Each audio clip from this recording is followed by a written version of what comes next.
Nous rencontrons Cécile Simbéa qui a coécrit ce livre, Le guide familial de la naturopathie. Alors on est ici à la ferme des filles à Capsieux où Cécile organise chaque année depuis 5 ans un stage de phytothérapie herboristerie. Cécile, est-ce que tu peux nous décrire ton parcours? Alors, mon parcours, je me suis formée il y a 20 ans en herboristerie et j'ai donc un diplôme, de l'École des plantes de Paris et j'ai un DU de phytothérapie, aromathérapie. Ensuite, j'ai changé de carrière professionnelle et j'en ai profité pour, me former à la naturopathie. Donc je suis naturopathe depuis 2014 et il y a 2 ans, j'ai repris mes études et je suis devenue health-pratiqueur. Et elle pratiqueur, c'est? Health-pratiqueur, c'est, le niveau au-dessus du naturopathe. C'est celui qui sait, tout combiner dans le corps humain, qui sait, comprendre les fonctionnements du corps humain et aller à la cause de la cause, beaucoup mieux, que, le naturopathe. Et le health pratiqueur, il est aussi, spécialiste, dans diverses techniques et en particulier les oligoéléments, en particulier, l'homéopathie. Donc ça va au-delà juste des plantes médicinales et puis bien sûr, il y a tout le champ de la nutrithérapie. Et au départ de ce parcours très dense, qu'est-ce qui t'a donné envie finalement de te consacrer aux plantes Ce qui médicinales? m'a donné envie d'abord de me former aux plantes médicinales, ça a été, de me souvenir, qu'avec ma grand-mère, on confectionnait, des remèdes lorsque j'étais toute petite et puis, quand j'ai eu 27 ans, c'est à ce moment-là que je me suis formée que j'ai décidé de me former à l'herboristerie. Je suis allée voir, une botaniste qui s'appelle Clotilde Boisvert et je l'ai vue dans un contexte génial, dans une faculté, très vieillissante, mais c'était très chouette et elle nous a parlé de remèdes, élémentaires avec les plantes médicinales et c'est vraiment ça qui m'a passionnée. J'ai su que j'avais envie de faire ça Et tu n'as plus jamais lâché. et j'ai jamais plus lâché. Une vraie passion. C'est une histoire qui dure depuis combien de temps? Ben, 23 ans. Donc ce qui t'a guidé, c'est les plantes, mais c'est aussi le soin, la volonté, de prendre soin de l'autre, d'apporter, du soulagement, et du bien-être. Absolument. Je me sens, fondamentalement en pâte et de m'occuper, de l'autre, de comprendre son dysfonctionnement intrinsèque. Ouais, c'était une vocation. Mmh. Est-ce que c'est cette vocation qui t'a poussé à écrire ce guide de la naturopathie familiale pour partager ton savoir? Alors, on m'a demandé et je n'y ai pas pensé. Donc on m'a demandé, j'ai trouvé le challenge, super intéressant. J'ai dit: «Banco, on y va» et j'ai trouvé ça passionnant. Et alors ce guide s'adresse à qui? Bah, à tout le monde, à tous ceux qui veulent découvrir, comment, retrouver, les règles d'hygiène de santé simples pour, modifier, son terrain et être mieux. Donc dans ce livre, ça ne parle pas que de plantes médicinales, mais ça parle aussi, des 9 autres techniques, de la naturopathie pour retrouver un équilibre. Et ces 9 techniques, c'est? Alors ces 9 techniques, ça pourrait ressembler à une question piège. Donc ces 9 techniques, ben, les 3 premières techniques, indispensables pour retrouver un équilibre, c'est de travailler sur l'alimentation, de travailler, sur, les émotions de la personne, de travailler, du coup avec tout ce qui concerne la phytologie. Donc la phytologie englobe la phytothérapie, l'aromathérapie, la gémothérapie, la florathérapie, les élixirs floraux et hem et les oligoéléments, l'oligothérapie. La 4e technique, ce sont les massages. La 5e technique, c'est, les exercices, remettre, en activité physique. La 6e technique, c'est, tout ce qui concerne, les méthodes réflexes. Donc pour le coup, je suis devenue auriculothérapeute il y a pas longtemps et je pratique aussi la réflexologie plantaire au cabinet.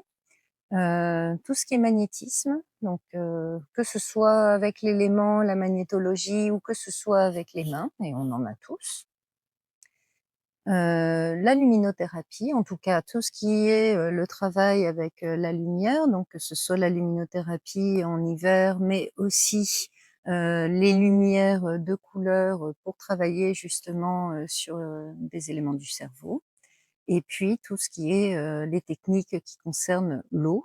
Donc là, il y en a pas mal, sauna, hammam, tout ce qui est cataplasme est considéré comme ces techniques, les bains, bien entendu.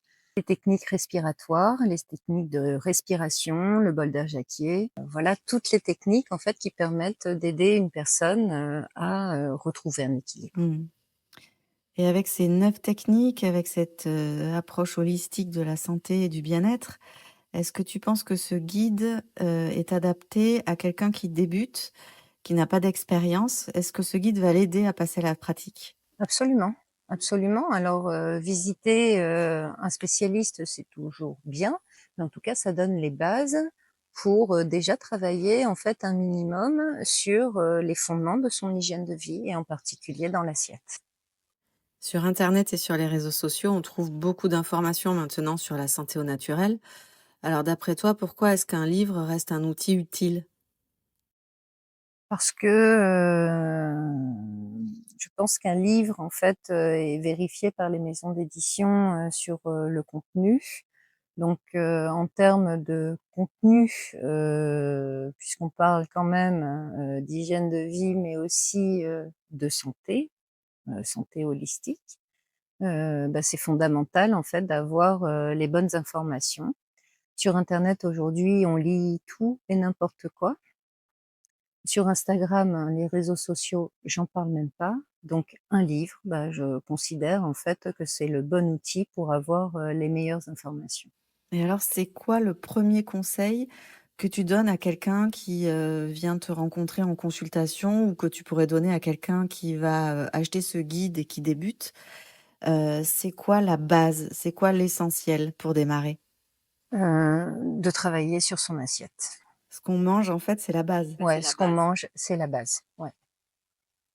Alors, en complément d'une alimentation saine, quelles sont les 3 préparations que tu pourrais conseiller à tout le monde, d'avoir dans sa pharmacie pour soigner les maux les plus, communs? Alors, je pense que c'est indispensable de savoir faire, un macérat huileux, de souci, puisque, c'est un produit fini qu'on peut transformer en baume d'une part et un baume en fait qui va soulager, immédiatement.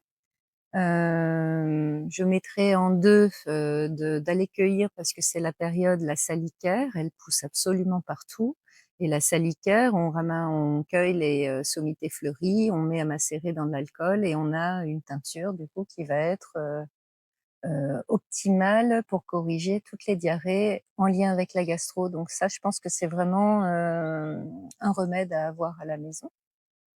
Et puis le troisième remède, bah, ça serait d'avoir, un petit mélange de plantes qui travaillent, sur, le système nerveux et donc là, on peut faire un mélange de plantes avec, un peu de passiflore, un peu de mélisse, un peu de lavande, de manière à soulager le système nerveux parce qu'on n'oublie pas que le système nerveux, c'est la clé de voûte de tout et que si celui-ci va bien, bah, le reste va plutôt bien. Mmh.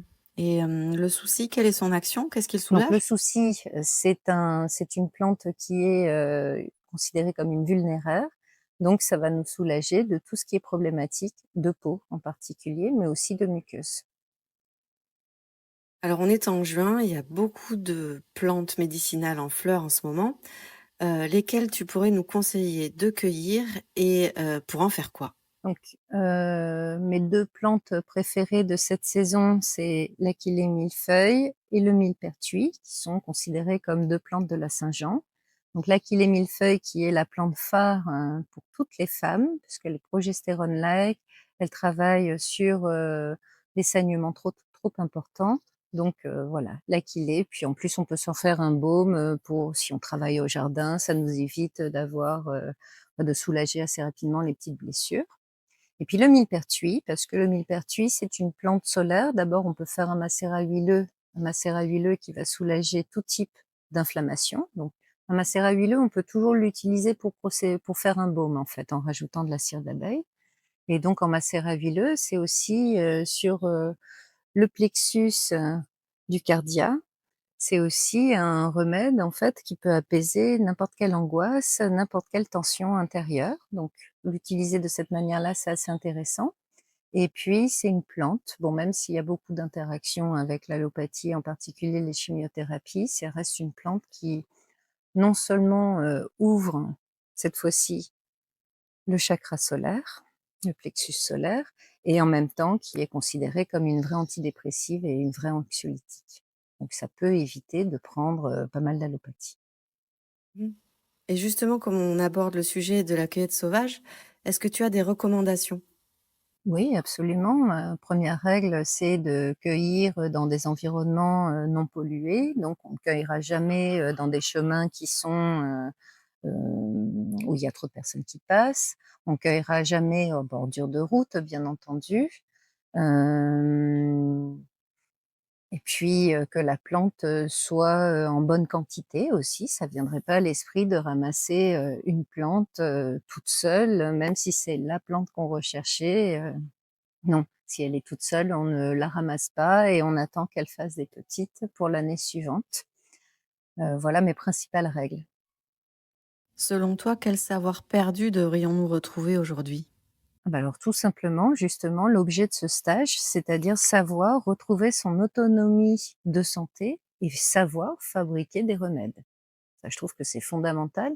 On a perdu ce savoir, il y a peut-être pas si longtemps, ça doit dater de 150-200 ans, en fait, mais on a perdu ce savoir alors que, en Chine, en Inde, on n'a pas forcément perdu, ces savoirs. Donc bah, je fais partie de ces filles de l'herboristerie, qui, transmettent. Justement, on est sur un de tes stages consacrés aux plantes de la femme, avec au programme, des balades, de la cueillette sauvage, de la reconnaissance de plantes, des préparations, des remèdes. Qu'est-ce qui ne s'apprend que sur le terrain? Alors, ce qui s'apprend qu'en étant sur le terrain, c'est surtout la botanique et donc comment, identifier telle ou telle plante bien comme il faut. Donc ça, c'est, voilà, c'est fondamental, pour ne pas se tromper. Ça permet de faire aussi des analogies, de familles de plantes, donc ça, c'est plutôt intéressant. Quand on parle de certaines familles comme les rosacées, on sait que ce sont des plantes riches en tanins, dans leur globalité, donc on à quoi elles vont servir. Est-ce qu'il y a des livres qui permettent de prolonger cet apprentissage à la maison? Alors, j'aime beaucoup les livres du docteur Claudine Lu, Christophe Bernard, du site Altea. Aujourd'hui, là, j'organise un stage, pour être autonome sur sa santé féminine. Donc, il y a pas vraiment de livre qui traite de ça, complètement. Donc je propose en fait plusieurs livres pour fabriquer ces teintures, ces sirops, ces vinaigres, ces vins, voilà. Donc, c'est pas mal, c'est finalement pas mal de livres que je propose. La santé féminine, ça pourrait être le sujet de ton prochain livre, hein? Bah, pourquoi pas?